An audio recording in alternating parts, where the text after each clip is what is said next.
Hey, beloved, have you ever said that to yourself? I'm tired of going through this. Have you ever felt like the things that you're going through, that you'll never get over? Some of you have been going through some things, some trials for a long time. Some of you had relationship issues. Some had financial issues, spiritual issues, mental, a lot of things that people have been facing for a long period of time.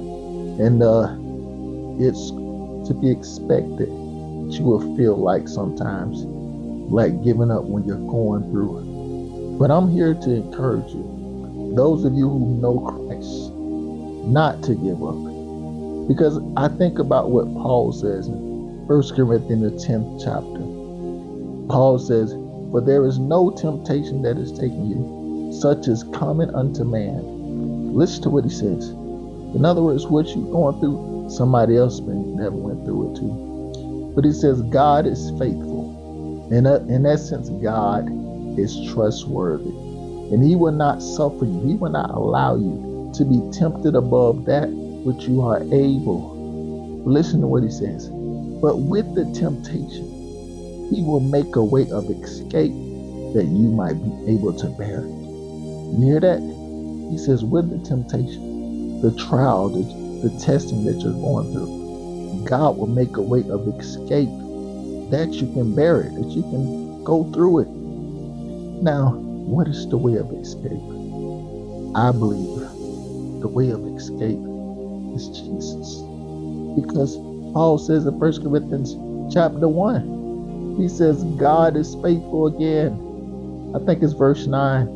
He says, God is faithful, whom by we were called into the fellowship of his Son. See that? It says, God is trustworthy. It says, we were called into the fellowship of his Son. That was Jesus. You and I have been called into fellowship with Christ. Now, why would I say Jesus is the escape in the temptation? Because Jesus said something. He says to the disciples before he was going to go through to be beaten. He told the disciples, he says, pray that you enter not into temptation. In other words, he's saying fellowship with me. That's all it means to pray. It means to fellowship with God. So he tells the disciples, he says, pray that you enter not into temptation. He says, fellowship with me in essence. Fellowship with me so that when you go through the chaos, you don't be chaotic because you're in Christ. In the midst of the crisis, you understand? You're in Christ, which means that you're in peace. Isn't that what he told the disciples? He says, I've told you these things. It's like John 16:33. I've told you these things, that in me you might have peace. Isn't that what he says?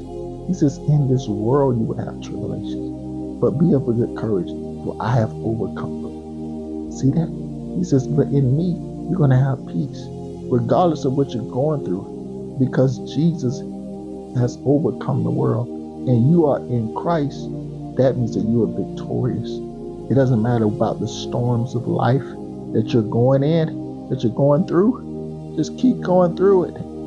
The storm oftentimes is an opportunity for Christ to demonstrate his power through our lives. When I think about a storm, some of the greatest fishermen like to fish during storms.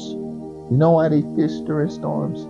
Because it's in the storms that some of the worms and all these other preys, they come and they become the wind bring them up to the surface, and the fish gathered, they are attracted to this food and to the surface, and it makes it very easy for the fishermen to grab the fish.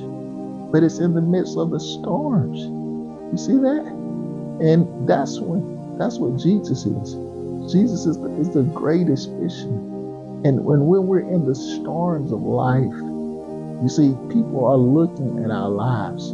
And if we continue to glorify Jesus, Lift up Jesus.